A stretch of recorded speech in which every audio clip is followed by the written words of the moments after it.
Welcome to Young Patriots, the heartbeat of African resistance. Finally, the United Africa Passport, also called the United States of Africa Passport, has been unveiled by President Ibrahim Traoré. In this video, we explore how powerful this passport is. Watch until the end. No one has ever seen a passport like this. It's not just a travel document. It's a symbol of power, a badge of dignity, and a ticket to a new world order.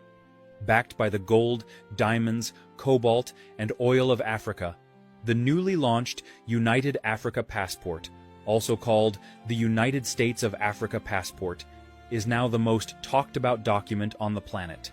From Wall Street to Pyongyang, this passport has shaken diplomatic tables and forced nations to rethink global alliances. And now, it's official. Every country in the world, even North Korea, has accepted the United Africa Passport for visa-free entry. Let that sink in.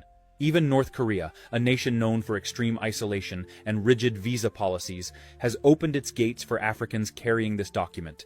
And it happened because of one unbelievable meeting between President Ibrahim Traoré and Kim Jong-un. But first, let's understand why this passport is unlike anything the world has ever seen. This is not just about traveling freely. It's about restoring the dignity of Black people everywhere. It's about unity, pride, and opportunity. And above all, it's about Africa finally taking its place on the global stage.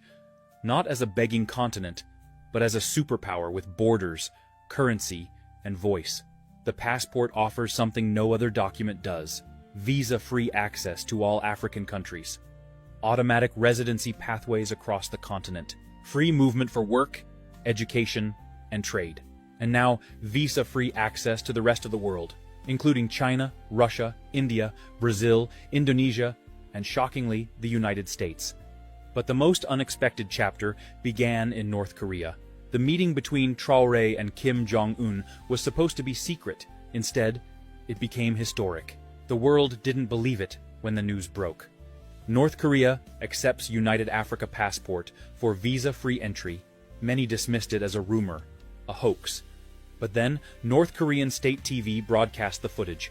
President Kim Jong-un and Captain Ibrahim Traoré, side by side, standing in front of the North Korean flag, holding a dark green passport embossed with the golden emblem of United States of Africa. The world gasped. The footage showed Kim Jong-un wiping away tears. What could possibly make one of the world's most isolated and feared leaders cry? Here's what really happened. In a high-security hall deep within Pyongyang, Traoré sat face-to-face with Kim. No entourage, no diplomats, just two men, both leaders of nations that have long been underestimated by the West. Traoré opened a brown folder and placed 3 items on the table. A photograph of Congolese children digging cobalt with bare hands. A satellite map of Africa's mineral wealth. The first printed copy of the United Africa Passport. Then, he said, "Our people have bled enough. Our lands have fed the world. Yet we eat last. This passport is not just paper, it's justice." Kim didn't respond immediately. Traoré continued, "You know what it means to be isolated, sanctioned, punished for defending sovereignty. Africa is in that struggle. But unlike the past, we're no longer divided. This passport is backed by Africa's wealth. Gold, uranium, diamonds, cobalt, oil. We will not beg for entry. We invite the world to recognize our unity." Kim stared at the passport. Then he asked one question: will Africans respect themselves enough to protect this document? Traoré nodded. This is not a passport for tourists. It is a passport for liberation. Every African who carries it will know the weight of history. That's when Kim broke down. He reportedly whispered, "I see now. You are not building a new Africa. You are waking up the world's sleeping giant." And with that, the deal was sealed. North Korea became the first Asian country to sign the global visa-free accord with the United States of Africa.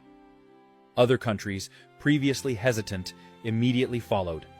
Indonesia, Vietnam, Pakistan, even Cuba and Venezuela. And silently, even a few EU nations began discreet talks. But the move sparked backlash too. As the news spread that North Korea, Cuba, and several Asian and Latin American countries had officially accepted the United Africa Passport for visa-free travel, something began to shift in international circles. Inside secret meetings at the European Union headquarters and U.S. State Department, diplomats were scrambling.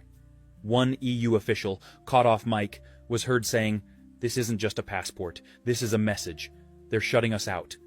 Though no Western government made public complaints at first, internal memos leaked, accusing President Ibrahim Traoré of building an exclusive, race-based travel system, claiming it went against global inclusivity.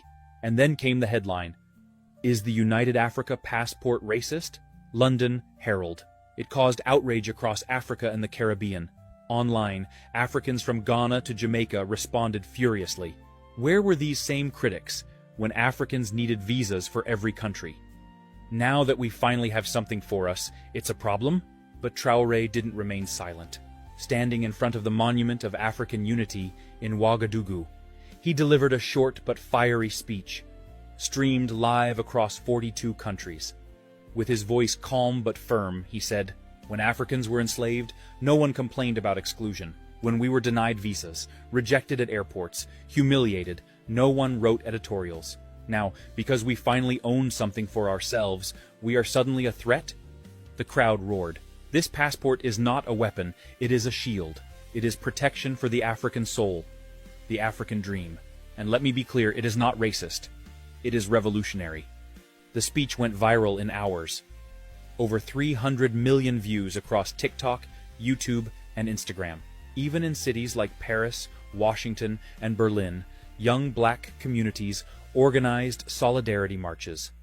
At the heart of it all was a simple message. We are not begging for entry, we are building our own door. This time, it wasn't just Africa responding.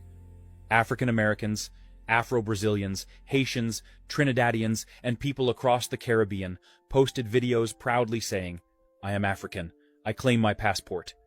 Even some white and Asian allies stood in support, recognizing that this was more than travel, it was redemption. But the sudden popularity of the passport brought a new crisis. What started as a powerful symbol of African pride was now turning into a logistical nightmare. After President Ibrahim Traoré's viral speech defending the United Africa Passport, the world took notice, and so did the African people. From Atlanta to Accra, from Port-au-Prince to Cape Town, millions lined up virtually and physically to begin their applications. The Burkina Faso immigration servers crashed within hours of opening the portal. Some applicants waited 15 hours online, only for the page to freeze just before submission. In less than 10 days, over 11 million applications had been submitted from more than 62 countries. Families flew in from Jamaica, Barbados, St. Lucia, and Dominica. Thousands of African Americans booked urgent flights to Ouagadougou just to get in line, sleeping outside embassy gates with backpacks and printed documents. "I've never seen anything like it," said a passport officer in Ouagadougou. "There are grandmothers here who sold everything to make this trip." The first United Africa Passport had just been printed days ago. Now, the system was being crushed under its own success. President Traoré had promised that the passport would only go to people who could prove African ancestry or cultural ties to the continent. But many applicants, especially from Caribbean nations and African American communities, did not have official birth records or family documents. Centuries of slavery and displacement had erased their paper trails. To make matters worse, rumors began to spread. False brokers started charging hundreds of dollars for fast-track approvals. Some even forged DNA results. Traoré had to act. On the night of August 28th, Traoré appeared live again. Dressed simply, he looked visibly tired, but resolute. "To all my brothers and sisters across the black world, I hear you. I see you. We built this passport for you. Not just for Africans on the continent, but for the children stolen from her shores. But we must be careful. We must protect what we're building." He announced 3 urgent changes. Temporary suspension of all new applications for 21 days. DNA verification units to be set up in embassies across 25 cities. a new heritage claim form, allowing people to explain their ancestral ties in writing or video if no documents exist. Your pain has a voice. Your identity matters. We will not deny you because your ancestors were denied. The announcement was met with mixed emotions. Some cried in frustration, especially those who had just arrived in Burkina Faso, but others applauded the move. Online, We Are Africa trended again, this time with videos of people helping each other fill out forms, narrating family stories, or posting photos of grandparents with the caption, "Proof enough." Even celebrities joined in. Afro-Caribbean singers, African-American activists, and Pan-African leaders encouraged patience. But Traoré wasn't finished. He ended his address with a powerful reminder. This passport is not just a travel document. It is proof that we remember. It is proof that we are one. While the world was still trying to grasp the full impact of the United Africa Passport, President Ibrahim Traoré was already working on the next chapter of the African Revolution. August 31st, 2025, less than a month after the passport launch, Traoré landed in Dakar, Senegal, to hold emergency talks with regional leaders. His goal: to lay the foundation for the United Border Security Pact, a plan to remove internal African borders and unify the continent under one system. The leaders of Nigeria, Senegal, Mali, Chad, Ghana, Togo, and Guinea attended the closed-door meeting. Inside the summit, Traoré reportedly delivered a 2-hour speech that left even veteran diplomats stunned. According to sources who were present, Traoré said, "This passport means nothing if we still have fences between brothers. We do not need borders between Burkina Faso and Benin. Between Ghana and Togo, we are one nation Africa." He proposed a phased rollout of border elimination, starting with free movement of citizens with the United Africa Passport within 27 African countries, unified border patrol and digital ID system, shared intelligence to protect against external sabotage and trafficking. He called it One Border, One Africa. Traoré didn't just talk policy. He spoke from the heart. He reminded the leaders of what Africa had lost, not just land and wealth, but time, trust, and unity. We were once 3,000 tribes. Today we are 54 countries, divided by European rulers who are long dead. We are still paying for borders that were drawn with blood, but no more. He paused, looking directly into the cameras, broadcasting across Africa. We will not raise our children to hate their neighbor because of a border created in Berlin in 1884.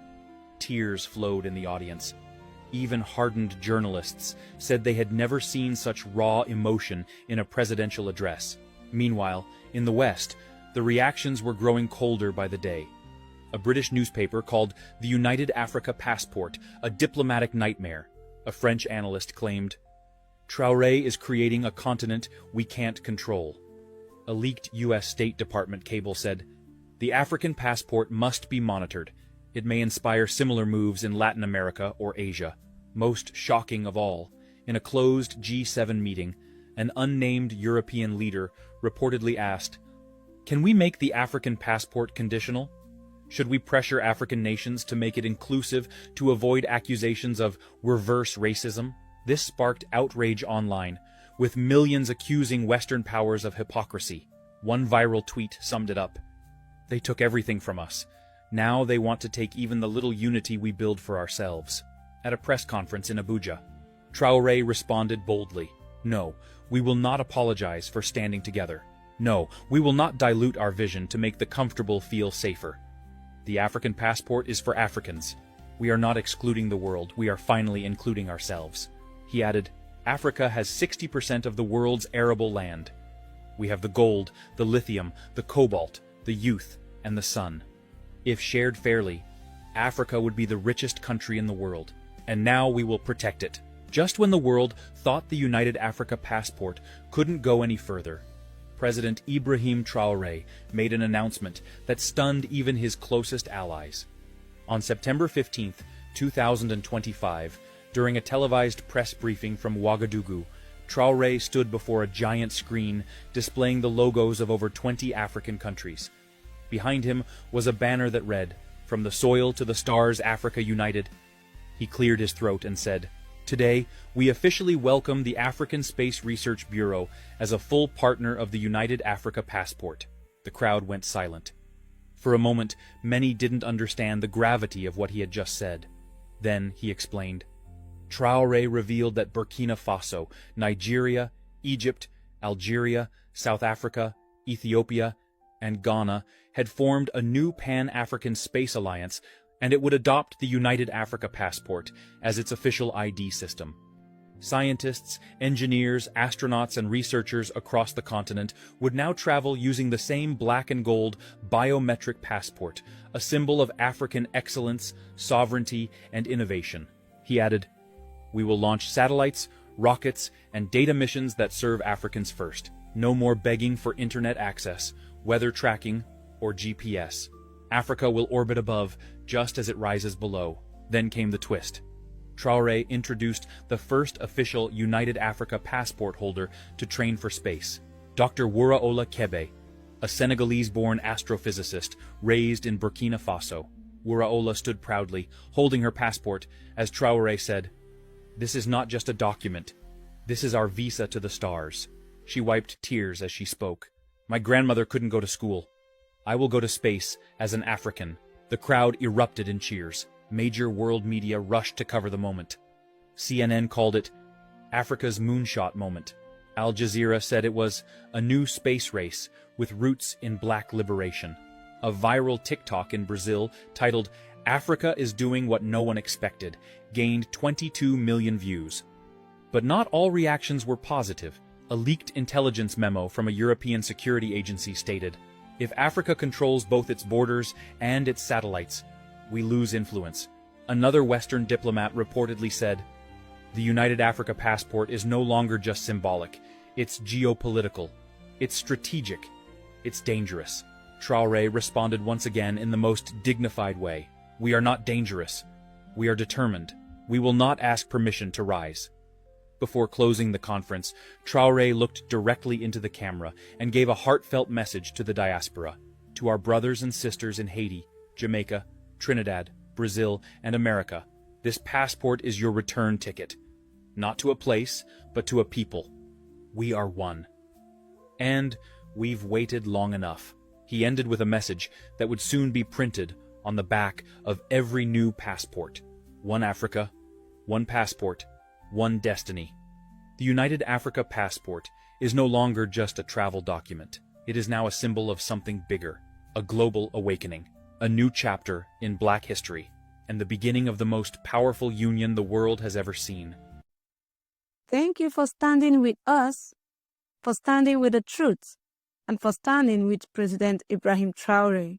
In these trying times, your voice is powerful. Don't just watch, be part of the movement. Subscribe to stay updated, share to awaken others, and head to the comment section. Tell us how you feel, what you believe, and what Africa means to you. Together we are louder, together we are stronger. This is Young